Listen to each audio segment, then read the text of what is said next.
Do you know where this comes from? Or have you heard it before?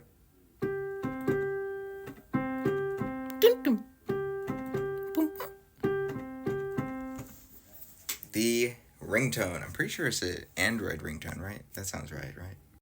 Hey, cool cat. Welcome to our next ear training lesson.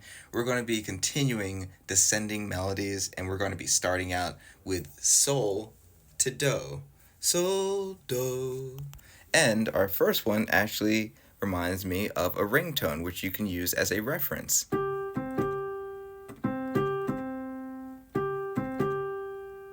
This is a fifth interval. It goes from G down to C. The major sixth descending interval is a difficult one, mainly because many songs start with that, but they really are in a different key. For example,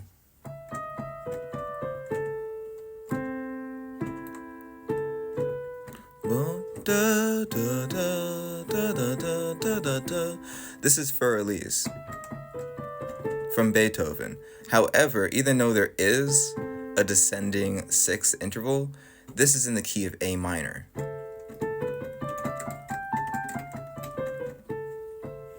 I know I messed up the fingering there.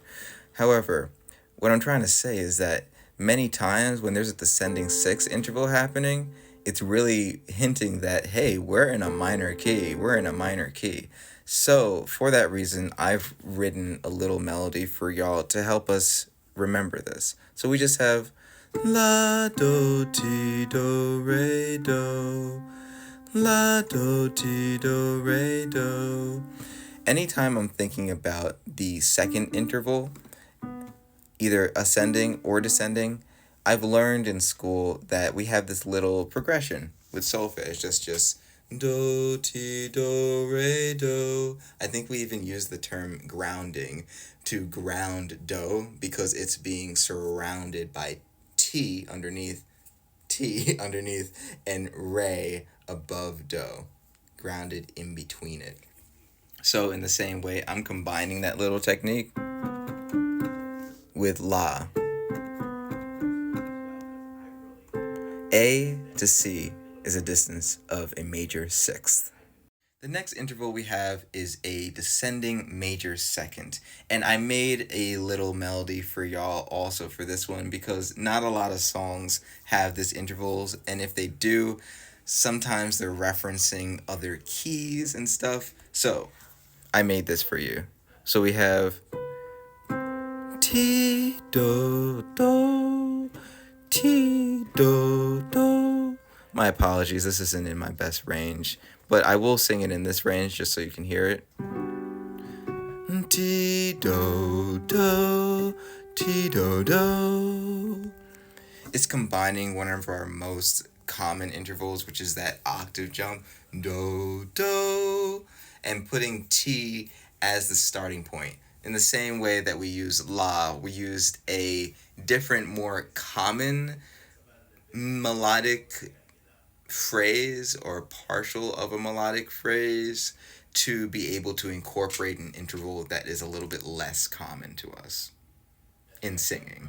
I've also made up one for the descending octave because, again, this one's a little bit less common as well. So, the one I do for this one is I like to sing somewhere first, somewhere, and then I sing somewhere afterwards, somewhere. So I'm going to do this in the key of G so it will sound better. Somewhere, somewhere. Oh, goodness. This is a seventh. Somewhere, somewhere, somewhere, somewhere. When I got started learning how to sing this interval, I always had to start with going from lower octave to higher octave first. But then when I got used to that, I can simply go from somewhere, somewhere. I sometimes visualize an elevator quickly going down to the from the highest level to the lowest level, because that's sometimes how it feels in my vocal cords, because it's a big shift going from those two different notes. Okay, cool cat, you have made it to the end of this video. Great job. These were a little bit harder than the ascending intervals that we were doing before. So truly, pat yourself on the back because you're doing great work here. I'd like you to practice what you've learned today. And if you have any questions, feel free to DM me or even send me a video of you practicing so I can give you some feedback. I hope you have a mentally healthy rest of your day, cool cat, and I will see you at the next video. Bye.